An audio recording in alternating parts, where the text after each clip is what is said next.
Joto no hambai te khulumka ani mung Sailendra Debbarma ni kumangkha Khai Sobis Ramchandra Gat Boromajan Bichandra Thakur kami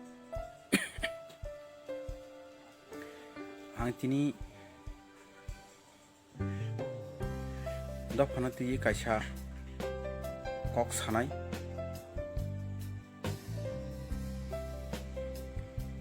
kok nga haisi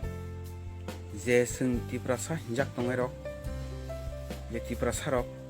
ancholik pati khlai tongai rok koyek sapta swkang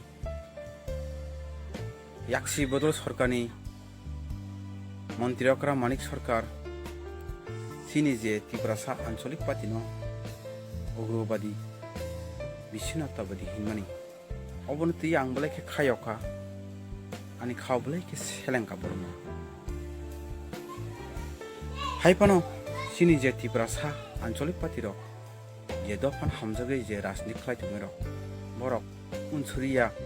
hyena চিরিং চিনিকে খুসুরিয়াवै আগগৈ বসাगां आग टंखाय sini bagi belai kai kaham ingha tei tipra sado farang na ang okong sanani musung joto hawono kaisa suri india o simia tripura simia joto hawono kaisa jekono do farok andolon khlaimani sung nugu ba laibu mai di hasum abongkha South Africa ni Nelson Mandela tini dofani bai kok satani boni ni guru dofani bai kok saten tini desh durhi hinai bo romjaka 28 বছর jela ma hapa phiaba bini dofarok hasuk bolong sikar khai janai ri krei ri farsa ri tomo kri hai borok phiaba sia hai buk hai tung boni chehra nukhang phia borok dofa thanjang nale borok siu awale sung sarai sereke nukha ang tina abo banogu samani ya tini computer ju naru nai ne nukan ang tini Sailendra Debbarma abo thoki samani ya ba rajnitik phaiden bagi samani ya tini Nelson Mandela tini bo dofan bai kok sateni desh durhi hini romjak phana tini bin dofaro sia hai ri krip ri kom ri farsa sot ri sumbai sikar khaisai tungphana borok ini dofan hamjang renggai ini Nelson Mandela 28 বছর tongphana jeli yo abo hani bosa wala jotom saimangka hangkai sungje buni dofabai ancholik pati khai tongthani bisinnotabadi ugrobadi hinjabuni abo sung unsurna kogya sung tebse bakhaw jitnangai sung bon kongai phirogoi sung saimano ba karak khaimano sung tebse ustrongani dorkar tebse ready ngan dorkar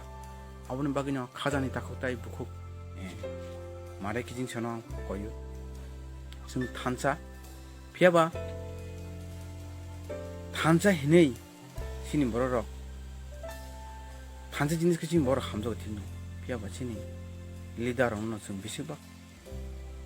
saya khai ba nugu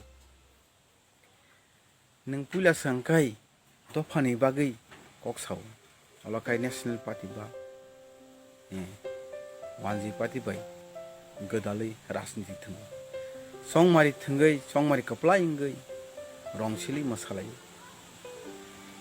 phiaba achuk sanake buni dofa olo dabi thingmote sungmaya tiprasa area thingmote maya ka chin ba khaw blai dukhonang sarkar sung pharimaka tang sungmaya ang sanung sung khajan takote bo sung ani mokon muti kalai nai ani khayabu tamning kai o tripura jotoi duite rajniti abongkha wan sabai tiprasa ang o tripura sangai ang mo kisengisa saimano tamning kai ong hawo je tripura sarkar himani abo ang kaisa sajigi abongkha rifuji bangali sarkar hingasi sanai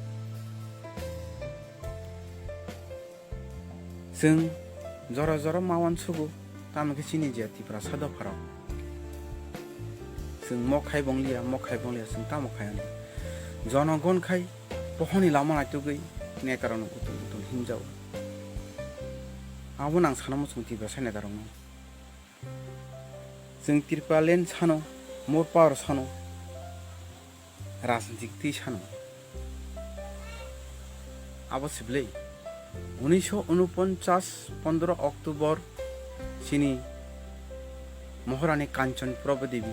India by गदालथा तामनि बागै सिनी बुबाग्रा बीर बिक्रम किसे मानिको थैथामनि बागै थैथामनि यागोला 1949 15 October India by गदालथा जों कमल थाना बागै गदालिया थाङै तंनानै बागै कुसुम थाङै तंनानै बागै 1949 15 अक्टोबर जे समय गदाल अपर मणिपुर कोचबिहार त्रिपुरा कयेक सप्ताह बा कयेकदिन सिगां बुबाग्रानो नेशनेल संघ नर्थ इस्ट त्रिपुरा ताङै रिसामुरिया ताङै बरनिया महाराज पदुत किशोर ताबुनि जे बर्तमान महाराज पदुत किशोर देबर्मा साकरु कयेकजन बांगाली नेतारक बा आमर बांगाली नेतारक बेंगायलायो आं आबोनो सानामो सं ताबो आं कायसा कक उल्लेख थाखाय borok taisa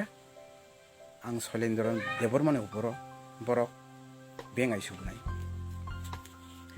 1949 15 अक्टोबर जे इंडिया बाय गदाल खा त्रिपुरा कुचबिहार मणिपुर त्रिपुरा मणिपुर रंगो मणिपुरी भाषा बाय दङ किन्तु सिन भाषा बाय जों खालायना मोसुं रंगो जों सिन भाषा बाय अरबो जों थेफाना मोसुं अब साथाना आं कुन दिन आं दिनै देश दुरहि उंगै माया 100% आं देश दुरहि उंमाया कायसानि सानानो अधिकार निसां साव अ रांगो चिनि त्रिपुरा सानि कक बाय म 100 टाका रासा दंना नांनाय जों आबो सानो प्रधानमंत्री न ते त्रिपुरी खरांना ब हिंदी बाय आं म कक सामनो रिनानि बागै नरनो आवाय खायनानि बागै आं कयजौ इनि मणिपुरी भाषा बागै दंरो सेम borok जों बाय एकै 1949 15 अक्टोबर इंडिया बाय गदालो मणिपुरी भाषा बायसे तिनि रंगो दङ हंखाय सिनि जे त्रिपुरा जातिनि भाषा बाय दंना नांमानि